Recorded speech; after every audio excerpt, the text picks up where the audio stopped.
ಪ್ರತಿ ವರ್ಷ ಇದ್ದಂಗೆ ನಾವು ಜೂನಲ್ಲಿ ಬಿತ್ತನೆ ಮಾಡ್ತಾಯಿದ್ವಿ. ಹಾಗಾಗಿ ಈ ವರ್ಷವೂ ಸ್ಟಾರ್ಟಿಂಗಲ್ಲಿ ಮಳೆ ಚೆನ್ನಾಗಿ ಆತಂತೇಳಿ ನಾವೆಲ್ಲ ಮಾಗಿ ಮಾಡಿ ನಾವು ಬಿಟ್ಕೊಂಡು ಎಲ್ಲದಕ್ಕೂ ಬಿತ್ತನೆ ಮಾಡಿ ಒಳ್ಳೆ ಮೋಡ ಚೆನ್ನಾಗಿತ್ತು, ಹದಾನೂ ಚೆನ್ನಾಗಿತ್ತು. ಹಾಗಾಗಿ ನಾವು 5ನೇ ತಾರೀಕಿಂದ ಎಲ್ಲ ಬಿತ್ತನೆ ಕಾರ್ಯಕ್ರಮ ಎಲ್ಲ ಸ್ಟಾರ್ಟ್ ಮಾಡಿದ್ವಿ, ಎಲ್ಲ ಅಕ್ಕಪಕ್ಕ ಹಳ್ಳಿಯವರೆಲ್ಲ ಸೇರಿ.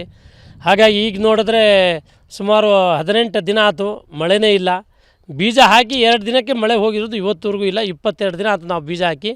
ಈಗ ಅಲ್ಲೊಂದು ಬೀಜಗಳು ಹುಡ್ತಿದ್ದಾವೆ, ಎಲ್ಲ ಮಳೆ ಇಲ್ಲದಕ್ಕೆ ಎಲ್ಲ ಸಾಯುತ್ತಿದ್ದಾವೆ. ಹಾಗಾಗಿ ಇದು ನಮ್ಮ ಶಿವಮೊಗ್ಗ ತಾಲೂಕು ಕುಂಚನಹಳ್ಳಿ ಗ್ರಾಮದ ನಾವು. ಈ ಅಕ್ಕಪಕ್ಕ ಸುಮಾರು ಕಿರ್ತಾಳು, ಬೆನ್ನಿಕೆರೆ, ಕಿರ್ತಾಳು ಮತ್ತು ಕಲ್ಲಾಪುರ, ನಮ್ಮ ನಾರಾಯಣಪುರ ಎಲ್ಲ ಕಡೆ ನಾವು ಬಿತ್ತನೆ ಮಾಡಿದ್ದೀವಿ. ಎಲ್ಲೆಲ್ಲೂ ಮಳೆ ಇಲ್ಲ. ಇಲ್ಲಿ ಆ್ಯಕ್ಚುಲಿ ನಮಗೆ ಜೂನಿಂದನೇ ಮಳೆ ಪ್ರಾರಂಭ ಆಗುತ್ತೆ. ನಾವು ಮಲೆನಾಡಿನವರು, ಸುತ್ತಲೂ ಬೆಟ್ಟ ಗುಟ್ಟ ಇಲ್ಲೆಲ್ಲ ಸುತ್ತಲೂ ಕಾಡಿದೆ. ಆದ್ರೂ ನಮ್ಮಲ್ಲಿ ಮಳೆ ಕೊರತೆ ಮುಂಗಾರದು ಕಾಣ್ತದೆ. ಹಾಗಾಗಿ ಭಾರಿ ಕಷ್ಟದಲ್ಲಿದ್ದಾರೆ ರೈತರೆಲ್ಲ. ನಮ್ಮದು ಸಹ ಜೋಳ 2 ಎಕರೆ ಹಾಕಿದ್ದೀವಿ. 2 ಎಕರೆಗೆ 5 ಪ್ಯಾಕೆಟ್ ಜೋಳ ಹಾಕಿದ್ದೀವಿ. ಅಲ್ಲಿ 5 ಪ್ಯಾಕೆಟ್ ಜೋಳಕ್ಕೆ 1800 2000 ರೂಪಾಯಿ. ಈ ಸತಿ ಜೋಳ ಬೀಜಕ್ಕೆ ರೇಟ್ ಇದೆ, ನಾವು ಬೆಳೆಯುವಂಥ ಜೋಳಕ್ಕೆ ರೇಟ್ ಇಲ್ಲ. 1600 700 ರೂಪಾಯಿ ಹೋದ ವರ್ಷದ ಜೋಳಕ್ಕೆ ಕೇಳಿದ್ರು. ಹಾಗಾಗಿ ಬೀಜಕ್ಕಿರೋದು ರೇಟು ನಮಗೆ ಜೋಳ ಬೆಳೆದ್ರೂ ಇಲ್ಲ, ಆ ಮಟ್ಟದಲ್ಲಿದ್ವಿ. ಹೋದ ವರ್ಷವೂ ಸ್ವಲ್ಪ ಮಳೆ ಬಂದು ಒಂದು 18ರಿಂದ 20 ಕ್ವಿಂಟಾಲ್ 1 ಎಕರೆಗೆ ಬಂತು.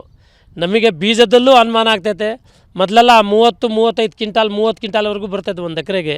ಈಗ 18ರಿಂದ 20, ಹೈಯೆಸ್ಟ್ ಅಂದರೆ 25 ಕ್ವಿಂಟಾಲ್ ಬರ್ತಿದೆ. ಬೀಜದಲ್ಲೂ ನಮಗೆ ಅನುಮಾನ ಆಗ್ತೈತೆ. ಯಾಕಂದರೆ ಬೀಜ ಸರಿಯಾಗಿರುತ್ತೆ ಪ್ರೋಸೆಸ್ ಮಾಡಿ ನಮಗೆ ಕೊಡ್ತಾಯಿಲ್ಲ ಅಂತೇಳಿ ಅನುಮಾನ ಇದೆ. ಇದಕ್ಕೆ ಸರ್ಕಾರ ಇದಕ್ಕೆ ಗಮನ ಹರಿಸ್ಬೇಕು, ಹಾಗೂ ಕೃಷಿ ಇಲಾಖೆಯವರು ಗಮನ ಹರಿಸ್ಬೇಕು. ಆಮೇಲೆ ಹೋದ ವರ್ಷ 16-20 1600 ರೂಪಾಯಿ ಇತ್ತು. ಈಗ ನೋಡಿದ್ರೆ 2200 ರೂಪಾಯಿ ಆಗಿತ್ತೆ. ಅಲ್ಲಿಗೆ ನಮಗೆ 600 ರೂಪಾಯಿ ಒಂದು ಚೀಲದ ಮೇಲೆ, 50 kg ಬ್ಯಾಗಿದ ಮೇಲೆ 600 ರೂಪಾಯಿ ಜಾಸ್ತಿ ಆಗಿತ್ತೆ. ಇದಕ್ಕೆಲ್ಲ ಸರ್ಕಾರ ಗಮನ ಹರಿಸ್ಬೇಕು. ರೈತರು ಭಾರಿ ಕಂಗಾಲಾಗಿದ್ದಾರೆ. ಇಲ್ಲ, ಜೋಳ ಮಾತ್ರ ಬರ್ತಾನೆ ಇಲ್ಲ, ಎಲ್ಲ ಒಣಗಿತೆ. ಇವತ್ತು ಸ್ವಲ್ಪ ಒಂದು ಮೋಡ ಸ್ವಲ್ಪ ಆದಂಗೆ ಆಗುತ್ತೆ, ಬರೋದಂಗೆ ಕಾಣುತ್ತೆ, ಬರ್ತಾಯಿಲ್ಲ. ಮೋಡ ಆಗತ್ತೆ, ಹಾಗೆ ಹೋಗ್ಬಿಡ್ತೈತೆ. ಇಲ್ಲೊಂದು ಬರ್ತೈತೆ, ಅದು ಬಿಟ್ಟರೆ ಆಗಲ್ಲ. ಇನ್ನೂ ಮಳೆ ಚೆನ್ನಾಗಿ ಬಂದರೆ ಎಲ್ಲ ಅಳಿಸಿ ಇನ್ನೂ ಸತಿ ಬೀಜ ಗೊಬ್ಬರ ತಂದು ಹಾಕಬೇಕಾಗತ್ತೆ. ಈಗ 1 ಎಕರೆಗೆ 20-25 ಸಾವಿರ ರೂಪಾಯಿ ಖರ್ಚು ಮಾಡಿದ್ದೀವಿ. ಇನ್ನೂ 20-25 ಸಾವಿರ ರೂಪಾಯಿ ಟ್ಯಾಕ್ಟ್ರಿ ಓಡಿಸ್ಬೇಕು. ಎಲ್ಲ ನಾವು ಟ್ಯಾಕ್ಟ್ರಿ ಕೂಲಿ ಹಾಲುಗಳ ಎಲ್ಲರಿಗೂ ದುಡ್ಡು ಕೊಟ್ಟೆ ಮಾಡಿಸ್ಬೇಕು. ನಮ್ಮ ಹತ್ರ ಸ್ವಂತ ಟ್ಯಾಕ್ಟ್ರಿಗಳಿಲ್ಲ. ಹಾಗಾಗಿ ನಮಗೆ ಭಾರಿ ಕಷ್ಟ ಆಗ್ತೈತೆ.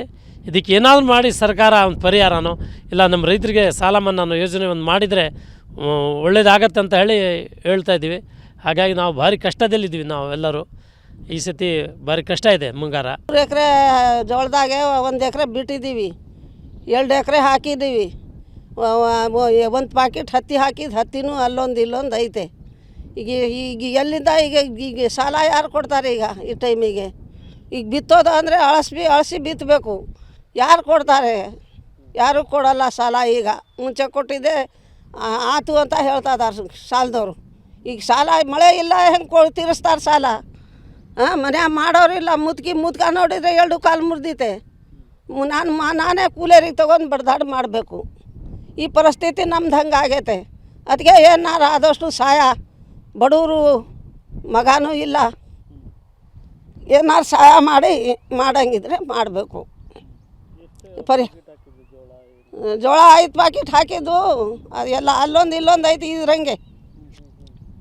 ಇದ್ರಂಗೆ ಐತೆ. ಹತ್ತಿ ಮಾತ್ರ ಅಲ್ಲೊಂದು ಇಲ್ಲೊಂದು ಹತ್ತಿನೂ ಐತೆ. ಈಗ ಹತ್ತಿನೂ ಏನಾರು ಪಾಯಿಗುಣಿ ಹಾಕಿ ಮೆಣಸಿನ ಸೊಸಿನೋ ಅದು ಇದು ಏನಾರು ಭರ್ತಿ ಮಾಡಬೇಕು. ಹೆಂಗಾರು ಜೀವನ ಮಾಡಬೇಕು, ಬಂದಷ್ಟು ಏನಾರು ಬರಲಿ ಅಂತ. ಅಡಿಕೆ ಸೊಸೆ ಕುಂದ್ರಿಸಿದ್ರಾಗೆ ಮಳೆನೇ ಇಲ್ಲ. ಈಗ 22 ದಿವಸದ ಇವತ್ತೇ ಸ್ವಲ್ಪ ಬಂದಿದ್ದು, ಮಳೆನೇ ಬರ್ತಾಯಿಲ್ಲ. ಬೋರ್ನಾಗ ನೀರು ಸರಿ ಬರ್ತಾಯಿಲ್ಲ, ಎಲ್ಲ ಒಣಗೈತೆ. ಅದಕ್ಕೆ ಇನ್ನೂ ಬೆಳಿಗ್ಗೆ ಹೋಗಿ ನೆಂದು ಬಂದೆ. ಈಗ ಇನ್ನೂ ಹೊಲಕ್ಕೆ ಕಡೆ ಹೋಗೋಣ ಅಂತ ಬಂದೆ. ಮತ್ತು ಬೇಜಾರಾನೆ ಸರ್, ಬೇಜಾರಾನೆ. ಹೋದ ಸತಿ ಬಂದಿತ್ತು. ಸಾಲ ತೀರಿ ಸ್ವಲ್ಪ ಕೈಗೆ ದುಡ್ಡು ಸಿಕ್ಕಿತ್ತು. ಈ ಸತಿ ಅದು ದುಡ್ಡು ಸಿಕ್ತತೋ ಇಲ್ಲೋ, ಲಾಸು.